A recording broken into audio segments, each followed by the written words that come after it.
अंत भला तो सब भला। रोली की शादी उसके माँ बाप एक आलसी लड़के से करा देते हैं। चलो, रोली की शादी हुई और हमने गंगा नहाई। और क्या, बेटियां तो होती ही हैं बोझ। हाँ, पर अब क्या चिंता, उतार तो दिया बोझ तुमने, अब वो लोग समझे। ससुराल में रोली का पति कहता है, देखो, मैं कोई काम नहीं करता, ये बात तुम्हारे मम्मी पापा को बता दी थी मैंने। अब जो किराया आता है दुकान का, उसी से घर का गुजारा करना है। कभी भूल से भी कोशिश ना करना किसी चीज की डिमांड की। क्या मम्मी पापा को पता था कि आप कोई काम नहीं करते? और क्या, बड़ा अच्छे से पता था। उन लोगों को तो तुम बोझ लगती थी, बोल रहे थे कि बस शादी कर लो और कोई मतलब नहीं है। रोली को यह सुनकर बहुत गुस्सा आता है, लेकिन करती भी तो क्या, क्योंकि वो जानती थी कि उसके माता पिता ऐसे ही हैं। जैसे तैसे रोली दिन काट रही थी। रोली को एक प्यारी सी बेटी होती है। धीरे धीरे वो बड़ी होती है और उसके साथ उसकी जरूरतें भी बढ़ती जाती हैं। सुनिए जी, अब तो सिमी बड़ी हो रही है, उसका स्कूल में दाखिला कराना है। मैंने अब तक तो जैसे तैसे समय काट लिया, लेकिन मैं बच्ची की परवरिश में कोई कमी नहीं रखूंगी। अरे क्या है यार, अब तो लगता है कोई ना कोई काम ढूंढना ही पड़ेगा। अब पति रोज काम की तलाश में जाता और बिना किसी काम के वापस आ जाता।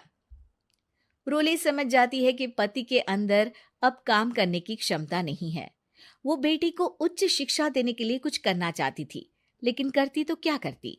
एक दिन रोली की सहेली कहती है, रोली, मेरी कोई औलाद नहीं है। अगर तू मेरी औलाद को जन्म दे तो मैं तुझे तेरे मुंह मांगे पैसे दूंगी। अरे, तेरी औलाद को मैं कैसे जन्म दे सकती हूँ? सरोगेसी से। बच्चा मेरा और वैभव का ही होगा, लेकिन कोख तेरी होगी। ये संभव है रोली। रोली कुछ सोचकर कहती है, मुझे मंजूर है, लेकिन मैं इसका 2 लाख रुपया लूंगी। अरे कोई बात नहीं, मुझे मंजूर है। रोली खुश हो जाती है कि एक बच्चा पैदा करने का उसे 2 लाख रुपया मिलेगा। वो घर आकर पति को बताती है, वो भी खुश हो जाता है। अब क्या था, डॉक्टर के पास जाकर सहेली का बच्चा रोली की कोख में पलने लगता है। मुझे 20,000 चाहिए मेरे बेटी के एडमिशन के लिए। हाँ हाँ ठीक है, मैं उसके एडमिशन से लेकर सारे खर्चे उसके अकाउंट में डाल रही हूँ। रोली की बेटी का एडमिशन हो जाता है। रोली को लगता है कि वो अब सब कुछ ठीक कर देगी। दिन और महीने आगे बढ़ते हैं। अब एक दिन, एक बात कहूं जी, काश इस बच्चे को मैं रख पाती। मैं अब इससे काफी जुड़ गई हूँ। अरे यार, पता नहीं किसका बच्चा है, अपने पास है ना अपनी मुन्नी। हाँ, लेकिन अब मैं भी इस बच्चे से जुड़ाव फील करने लगी हूँ। लेकिन मैं ये जानती हूँ कि ये मेरा बच्चा नहीं है। दोनों की जिंदगी ठीक चल रही थी, लेकिन कहते ना कि सुख का पल ज्यादा लंबा नहीं होता। एक दिन रोली की सहेली का फोन आता है। रोली, मुझे अब ये बच्चा नहीं चाहिए, मैं अपने पति को छोड़ रही हूँ। अरे लेकिन मुझे पैसों की जरूरत है, बच्चा तुम्हारा है, मैं क्या करूंगी? सहेली बिना कुछ बोले फोन काट देती है, फोन स्विच ऑफ कर देती है। लेकिन रोली के जीवन का तूफान यहीं नहीं रुकता। रोली, मैं इतना भार नहीं उठा सकता। आज पढ़ाई का पैसा मांग रही हो, कल को शादी, कॉलेज और पता नहीं क्या क्या। मैं तुम्हें छोड़ रहा हूँ, अपनी बच्ची उठाओ और निकलो इस घर से। अरे पर मैं कर तो रही हूं ना बच्चे के लिए काम, आप आराम से रहिए ना। क्या काम कर रही हो, देख रहा हूं मैं। ये छोटा शहर है, यहाँ लोगों को बात बनाते वक्त नहीं लगता। तो मैं क्या करूं? ज्यादा पढ़ी लिखी नहीं हूं, कैसे घर के खर्चे चलाऊं? और आप तो काम करना ही नहीं चाहते। हाँ, ना चाहता हूं और ना ही करूंगा। रोली को पति की बात पर काफी गुस्सा आ जाता है। ठीक है, अगर मेरे जीवन में संघर्ष ही लिखा है तो वही सही।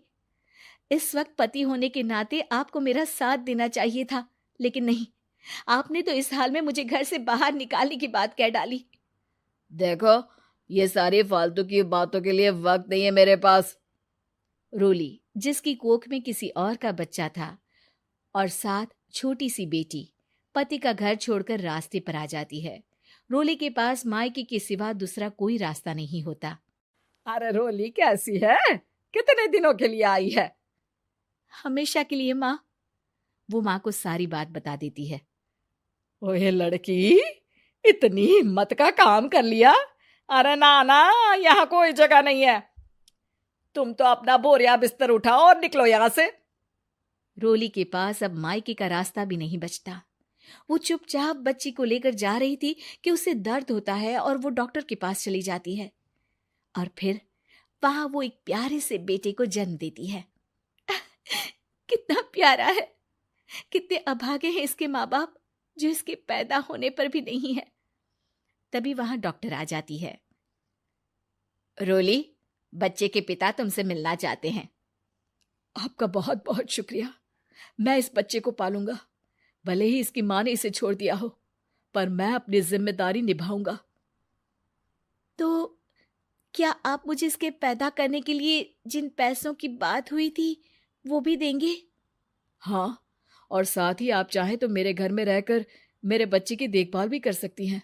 मैं उसके लिए आपको सैलरी दे दिया करूंगा। रोली को लगता है कि जैसे भगवान ने उसके लिए सुकून का रास्ता खोल दिया। वो अब मुकेश के साथ उसके घर चली जाती है, जहां रहकर वो उस बच्चे की देखरेख करती है। अब मुकेश के घर को रोली अच्छे से संभाल लेती है। उसके लिए खाना बनाने से लेकर बच्चों की देखभाल और घर की देखरेख। धीरे धीरे मुकेश को रोली से प्यार हो जाता है। रोली, तुम्हारी बेटी और मेरा बेटा बिल्कुल भाई बहन की तरह साथ रहते हैं। हाँ, आखिर है तो एक ही कोख के बच्चे, अटैचमेंट तो होगा ही ना। रोली, तुमने घर और मुझे दोनों को संभाल लिया। ये तो मेरा काम है। आपने भी तो मुझे छत दी जिससे मैं अपनी बेटी की पढ़ाई और भविष्य के लिए पैसे जोड़ सकूं। अब रोली, क्या तुम मुझसे शादी करोगी?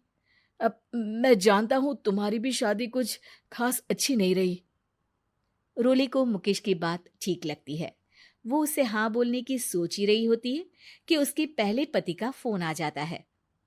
रोली, मैं बहुत परेशान हूं। मेरा एक्सीडेंट हो गया है। मैं चाहता हूं तुम वापस आ जाओ। रोली को पुराने पति की चिंता होने लगती है। वो सोचती है कि वो क्या कर रही थी। हाँ हाँ ठीक है, मैं आ रही हूँ। हाँ रोली, आ जाओ, लेकिन बच्ची को कहीं हॉस्टल में छोड़कर आना, क्योंकि मैं नहीं चाहता कि हम लोगों के बीच फिर से वो सारी बातें हो। रोली को समझ आ जाता है कि पति आज भी सुधरा नहीं है। वो पति के पास जाने से इनकार कर मुकेश को हाँ कर देती है।